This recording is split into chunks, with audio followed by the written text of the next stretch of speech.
Hey everyone, we're in Assetto Corsa today and we're looking at VRC Modding's new interpretation of a 2022 Formula 1 car. And why am I taking a look at this? Well, it actually intrigued me. It seems quite advanced in terms of mods for Assetto Corsa. I'm sure a lot of you have seen and tried race some Studios F1 mods for Assetto Corsa, and those are all really high quality as well. But there's a few cool features on this mod that I'd like to have a wee look at. And what are those things? Well, firstly, we'll start with the main interesting thing that I found, and that is that this car is supposed to simulate porpoising, which the 2022 F1 cars have come to be known for. With the new ground effect cars and their sudden loss and gain of downforce down the straights causing them to bounce a little bit, we'll see that a little bit while we're driving. Another wee feature that I haven't actually had a look at yet, but apparently the wings, like the front wings, actually have a bit of flex in them, visual flex when you go down the straight, which is kind of cool. I haven't seen something like that in sim racing before. And we have a few other minor visual things in terms of the actual setup of the car, which we'll take a quick look at now. And I've only driven about a lap or two just to dial my steering wheel and pedals into Assetto Corsa again. So I'm yet to form my opinion on how the car actually drives, but we'll get there soon. Before we go any further, if you're from New Zealand and you want to pick up some new sim racing gear, whatever it might be, or if you want to pick up some gaming equipment,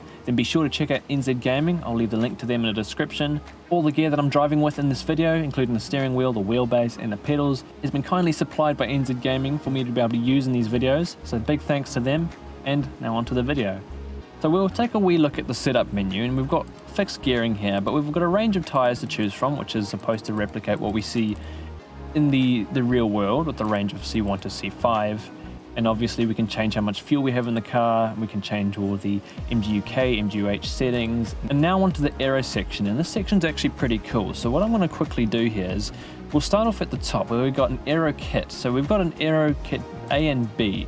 Now if we change between A and B, you'll immediately notice the front wing changes between a couple different models, which is cool. The rear wing doesn't change, but it will in a second when we get to that. Just another quick look from the front here.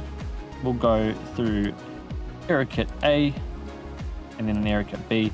And now if we go take an even closer look here, looking at the bottom there, try to get it at an angle, we can actually change the angle of the wing plate there.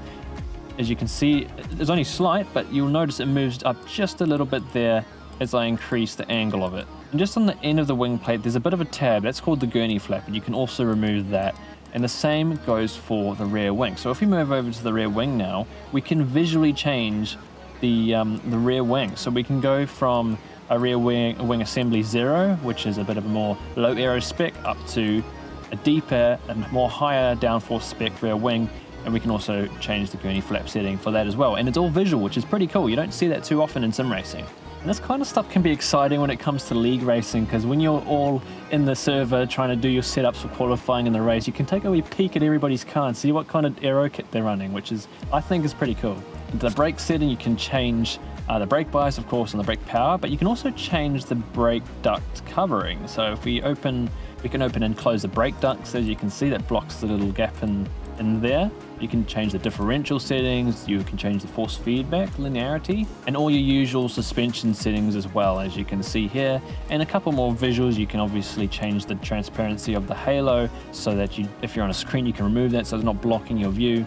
You can also change the little aero feature on the halo there. You can remove that or put it there if you want to. And the other thing is the visual, the taping. So if we look at the seams on the car right there, so if there's like a little bit of a line there, you'll notice immediately as I change it, it lets me. There we go. We can remove it or put it back on, and it's the same thing on the engine cover. It's kind of difficult to see on that side. Let's go a bit closer. You can see that sort of light grey line there, and replace or remove that. And then finally, you can change your damper settings and your pit stop strategy as usual. Does the actual feeling of the car live up to how it looks? Well, we'll shortly find out. Right, so we've just hopped into the cockpit, and I'm going to give it a quick rev. So I'll be honest, it's not exactly my favorite sounding F1 mod for Assetto Corsa, but I'm not going to judge the quality of the mod just by its sound.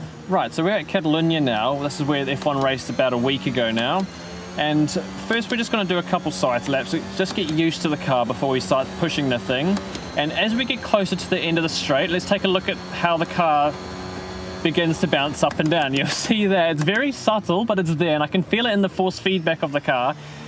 You do get porpoising. They're not just saying it, it's actually a thing in this mod. So let's talk about the rest of the driving. Coming out of the turns, the throttle is very punchy, and the tyres just don't seem to have all that much grip on this car. You don't have a lot of traction, and yeah, the thing is very loose, and it doesn't feel as connected to the ground as, let's say, the RSS Formula Hybrid car. But with the 2022 cars, they are supposed to be a little bit more difficult to drive and have a little bit less downforce overall. So in a way, you can kind of expect that. And I think it's just an Assetto Corsa thing itself, but overall, in terms of force feedback, I find that the actual feeling of the road is a lot less connected. I feel like I'm getting a little less detail through the force feedback and what that car is actually doing, but I think that's an Assetto Corsa thing. And we're going to come down the straight again. Let's have a look and see if we get a bit of porpoising coming towards the end of the straight. Yeah, I can feel a little bit there. It might not come across as evident in the actual video, but I can certainly feel it through the force feedback. And you're obviously not really going to get that through the turns. I mean, that would be pretty bad if you're getting porpoising through turns. All right, now third look at it. We're going to punch the DRS as we get to the line. Our DRS actually works here. Oh, touching the grass there. So as we get towards the end of the straight, we're going to look at it again. And you might not be able to see it, but the top of my steering wheel and my webcam there actually starts to shake a little bit as we get into that sort of porpoising moment. And just really quickly, again, comparing the driving experience to that of the Mercedes Formula 1 car in iRacing, yeah, I just feel like I have overall less downforce. Like in the high-speed turns, I can't go as quickly through them. I can't trust the car as much. And yeah, as you may have saw earlier, as we came down the hill here, just pushing the car over the curb, we lose that downforce because, again, just like that, and you'd kind of expect that with the ground effect cars, right? Because you're lifting the floor off the ground, you kind of mess with the aero balance, and just like that, the car loses its downforce and we're going to spin around. Now, I haven't completely dialed into Assetto Corsa. I've been spending a lot of time on Gran Turismo and a wee bit on iRacing recently, so it's quite a bit of a different feeling. But I'm going to try put together a half-decent lap here and see what kind of lap time we can do in a qualifying situation, see if I can actually handle the car well enough to get around the lap without spinning, because the throttle and the rear tires light up real quickly. The car gets loose very easily. And comparing it to that Race Sim Studios Formula 2022 car, it's a lot more loose. That car felt a lot more on rails compared to this thing. Oh no, I've gone wide. I've completely messed this run up.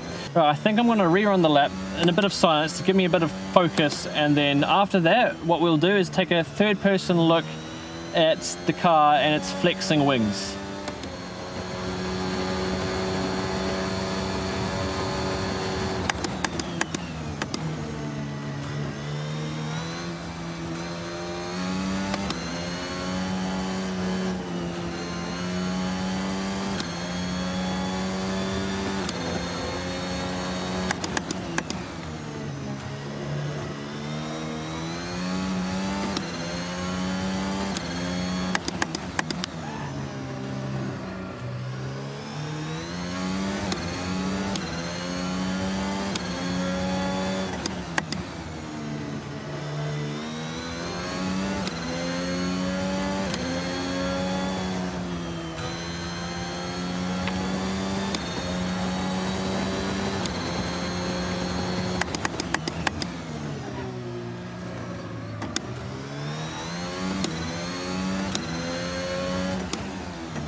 Down to the line, and what was our lap time? 1:23.1. That was a rubbish lap. Honestly, I just haven't quite got the feeling of the car yet. Most of it is me trying to build my confidence on Assetto Corsa again, while also trying to learn to develop my trust in this car itself. So I think there's still a good probably 7-8 seconds to find in this car. Especially in that last sector, I was lacking a lot of confidence. In those lower speed corners, I wasn't quite sure what the car was capable of, and I was really scared to get on the throttle in case the car would spin. So there's kind of a little bit of a look at what the car drives like. It does require a bit of car control, as you can see. It's a bit loose in some of those turns, but I think that's all a part of the experience and the fun. I think it's really good. Right, so into the replay now, and let's just take a... The sound's actually not too bad, but let's have a look towards the end of the straight. Can we see the porpoising? There we go. You can see a bit of bouncing going on there. I think that's quite impressive. I'm going to take a closer look, hop into the free camera. Let's take a look at the front wing plates and see if there's any movement going on down there. Right, so I've just hopped onto the front of the car here, and we're taking a bit of a look at the front wing, and it seems like there is a bit of vibrations going on there. And I don't know if you saw there, but into the braking zone, you can visually see the front wing flexing a bit under the loads that the car experiences, going from high speeds to lower speeds. And I'm not sure how physically accurate it is, but to have it as a visual feature, it's really, really cool. You don't see this stuff in many sims. And as we come to the braking zone, you can see the whole front wing tilt a little bit. That's really cool. I know I said I didn't really like the interior sound of the car, but on the outside, I actually think it sounds pretty cool, don't you think? Now we're going to take a look at the porpoising from a bit of a different exterior view, and we'll get towards the end of the straight and notice it just right there. You can see the car's hopping up and down a little bit. You can imagine how uncomfortable that would be to actually be in the car in real life. If you've got a motion rig, let us know how that feels. And one more little look from another different angle, looking at the suspension movement as we hit the porpoising right there and then into the braking zone, and it disappears again. So that's VRC Modding's Formula Alpha 2022 car. I think it's actually a really cool car to drive. I do hope to see people using this in leagues, particularly of what I said a little bit earlier on. Like, imagine you're in a qualifying session, you're not quite sure what error package to use, or even a practice session.